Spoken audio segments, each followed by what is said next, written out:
Bonsoir et on ouvre ce journal avec la 21e édition du Festival international du film de Marrakech qui débutera demain, transformant ainsi la destination emblématique de la ville ocre en un véritable carrefour culturel.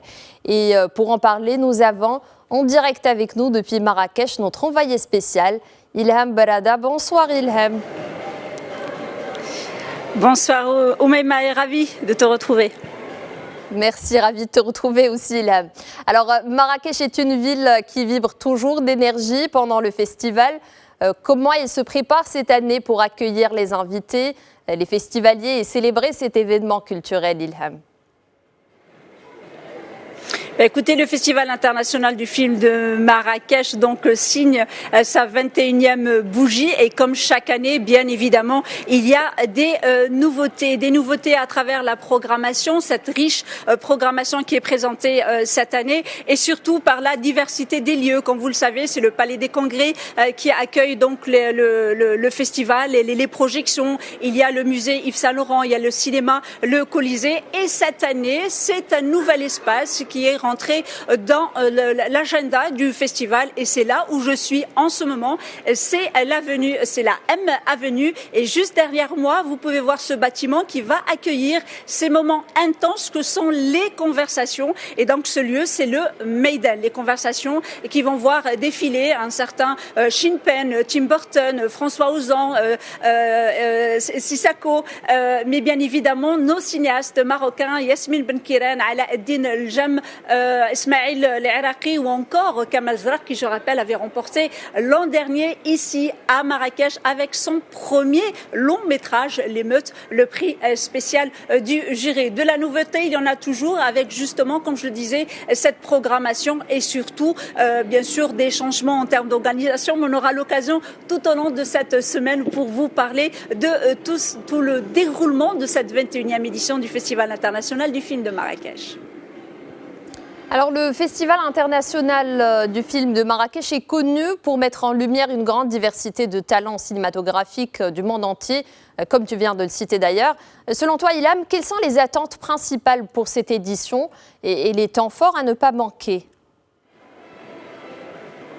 Alors, les temps forts, moi, je vais commencer par le plus simple. D'abord, les hommages. Dans l'espace où je suis en moment, justement, sont exposés ces hommages. Alors, à ma gauche, il y a l'acteur américain Sean Penn, qui est aussi réalisateur et scénariste. Et à ma droite, il y a le scénariste et réalisateur canadien David Cronenberg. Et juste en face de moi, bien évidemment, la regrettée Naïma Al-Sharqi qui nous a quittés. Donc, un hommage sera rendu à cette femme et toute la passion qu'elle a transmise au cinéma marocain et bien évidemment également pour ses engagements. Je le disais juste avant, les autres moments forts, ce sont ces conversations où tout le public a l'occasion de discuter avec ces grands noms du cinéma, de poser en direct de questions, parce qu'il est important de souligner ici que le Festival international du film de Marrakech est un festival gratuit. Il suffit juste, bien évidemment, de s'accréditer sur le site et tout le monde peut assister aux projections et ces conversations. Et l'un des autres moments forts du festival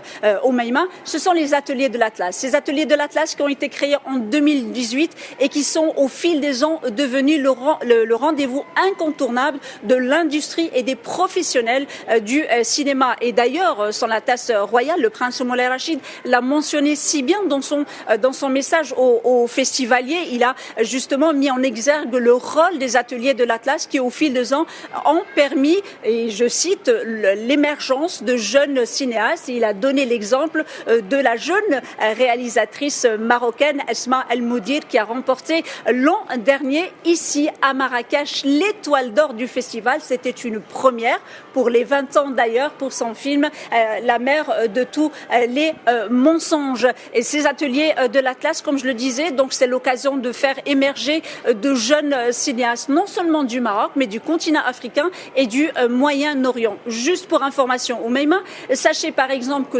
70 films qui sont présentés cette année, les 70 films de toutes les sélections.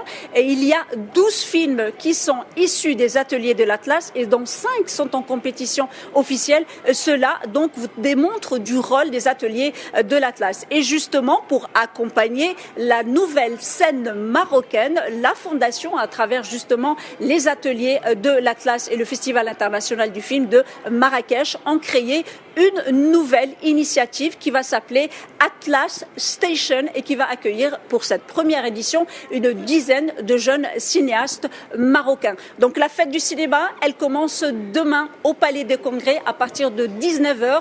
Donc elle commence ici à Marrakech avec un tapis rouge très riche, très divers, des artistes qui nous viennent de Mongolie, d'Autriche, d'Australie, du Maroc bien évidemment, et vous serez informés tout au long de cette semaine des déroulements du festival grâce notamment à cette couverture exceptionnelle de Médiane TV, de Médiane Radio avec bien évidemment sa rédaction digitale tout au long de cette 21e édition qui, comme vous le disiez, démarre demain et se poursuit jusqu'au samedi jusqu'au samedi 7 décembre, donc jusqu'à samedi prochain ici à Marrakech. Donc rendez-vous demain. Alors Ilham Berada, notre envoyé spécial au Festival du film à Marrakech, merci pour toutes ces précisions.